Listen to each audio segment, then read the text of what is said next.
Ketika dunia tertidur, langit timur tengah tak pernah benar-benar gelap. Sirine berbunyi.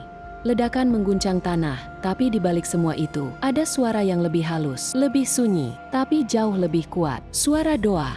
Doa yang bergema dari masjid-masjid tua di Qom dan Isfahan. Doa yang merintih di antara celah tembok ratapan. Dua bangsa, dua sejarah panjang, tapi juga dua keyakinan kuat, yang kini bertabrakan di medan yang tak terlihat.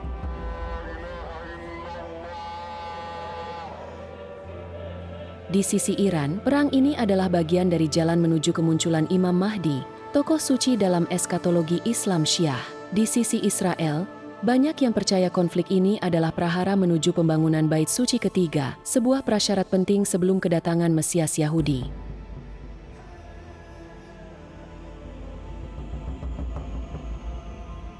Dua bangsa, dua doktrin, satu kota suci.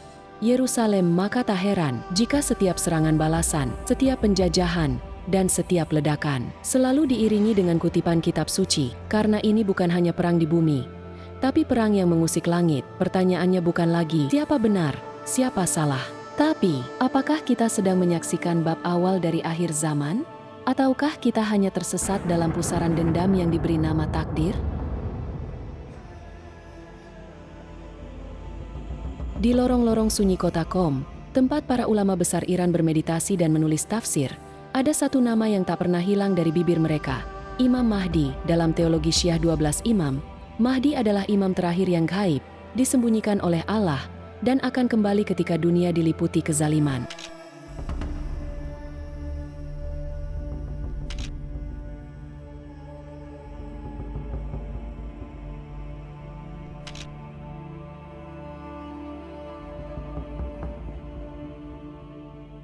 Bagi banyak rakyat Iran, Mahdi bukan sekadar figur spiritual.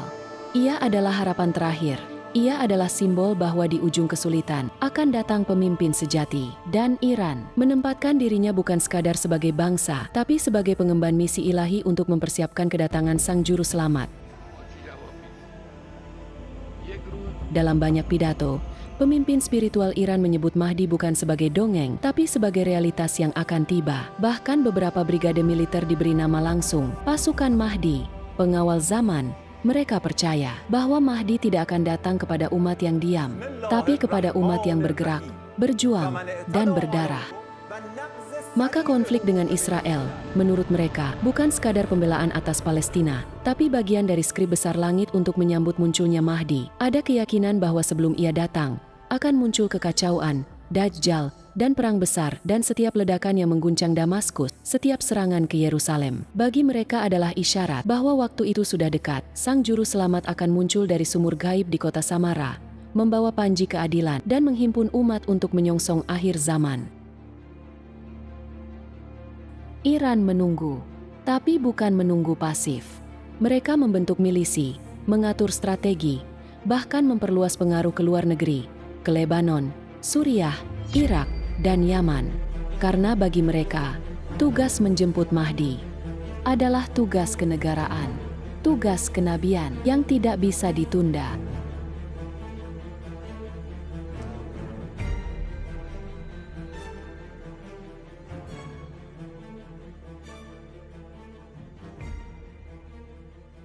Di atas Bukit Suci Yerusalem, berdiri dua narasi yang saling bertabrakan. Di satu sisi, kubah emas Masjid Al-Aqsa, salah satu tempat paling suci bagi umat Islam. Di sisi lain, keyakinan lama dari sebagian pemeluk Yahudi, bahwa di tempat itu pula akan berdiri kembali Bait Suci ketiga. Bagi banyak kelompok religius Yahudi di Israel, pembangunan Bait Allah yang hilang adalah syarat mutlak untuk kedatangan Mesias.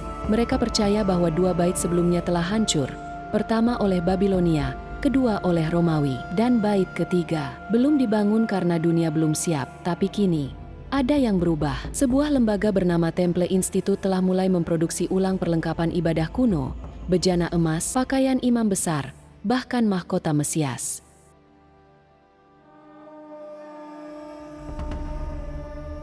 Para rabi tertentu telah mulai melatih keturunan suku Lewi untuk menjadi pelayan bait. Ini bukan lagi mimpi. Ini sedang mereka bangun, batu demi batu. Namun, ada satu masalah.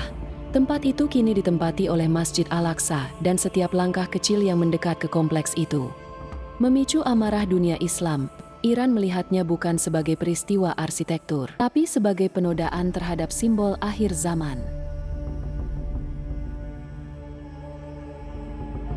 Maka setiap bentrokan di sekitar Masjid Al-Aqsa disambut dengan pernyataan keras dari Teheran.